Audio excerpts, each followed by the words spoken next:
আসসালামু আলাইকুম এভরিওয়ান, সুমাইয়ার চ্যানেল থেকে আপনাদের সবাইকে স্বাগত। আজকে রেসিপি সাজের পিঠা বা ফুলঝুরি পিঠা। 1 কাপ ময়দা দিয়ে 40টিরও বেশি ফুলঝুরি পিঠা বা সাজের পিঠা তৈরি করে দেখাবো। এটা দেখতে যেমন সুন্দর, খেতেও এর চেয়ে বেশি মজার। মুচমুচে এই পিঠা অল্প কিছু উপকরণ দিয়ে খুব সহজে তৈরি করে দেখাবো।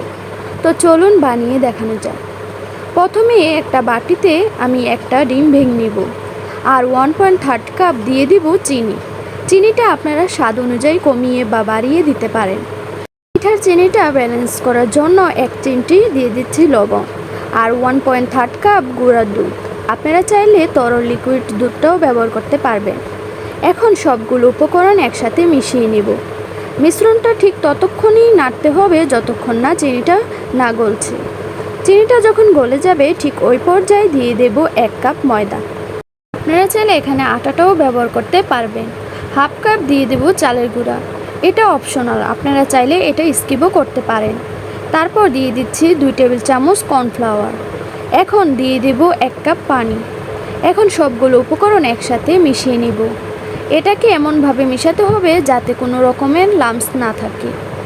এখন এই মিশ্রণটাকে ঢাকনা দিয়ে ঢেকে প্রায় 20 মিনিট রেস্টে রেখে দেব। 20 মিনিট পর আমি এটার ঘনত্বটা দেখিয়ে দিচ্ছি। এর ঘনত্বটা আশা করছি দেখেই বুঝতে পারছেন। চিতই পিঠা তৈরি করার সময় আমরা যেই রকম ব্যাটার তৈরি করে থাকি এর ঘনত্বটা ঠিক ওই রকমই হবে। এখন আমি পিঠাগুলোকে তৈরি করে নিব। আমি চুলায় একটা প্যান বসিয়ে আগে থেকে তেল গরম করে নিয়েছি। এখন আমি পিঠা তৈরি করার জন্য আমি এখানে 2 রকমের সস নিয়েছি। আপনারা চাইলে যে কোনো একটা সস দিয়েও বানাতে পারবেন। প্রথমে আমি এটা দিয়ে পিঠাটা তৈরি করব। এটাকে প্রথমে তেলে গরম করে নিয়েছি। এখন সরাসরি ব্যাটারে চুবিয়ে নিব। এবার এটা আমি তেলে দিয়ে দেব। তেলে দিয়ে ঠিক এভাবে 1 থেকে 2 সেকেন্ডের পরে এটা আমি ছাকাতে থাকবো। প্রথমে যদি সসটা তেলে চুবিয়ে নেন তাহলে পিঠাটা কিছুক্ষণ ছাকালে খুলে চলে আসবে। দেখুন পিঠাটা কত সুন্দর একটা কালার চলে এসেছে। আমি পিঠাটা আর কিছুক্ষণ ভেজে নিব।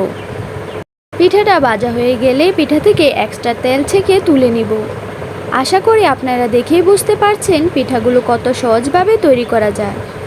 এখন একইভাবে সবগুলো পিঠা আমি তৈরি করে নিয়েছি। বন্ধুরা, আশা করছি প্রতিদিনের ভিডিওর মতন আজকে সাজের পিঠা রেসিপিটা আপনাদের সবার কাছে ভালো লেগেছে। যদি ভালো লেগে থাকে তাহলে অবশ্যই চ্যানেলটাকে সাবস্ক্রাইব করে বেল বাটনটা অন করে দেবেন আর অবশ্যই লাইক কমেন্ট শেয়ার করে জানাবেন।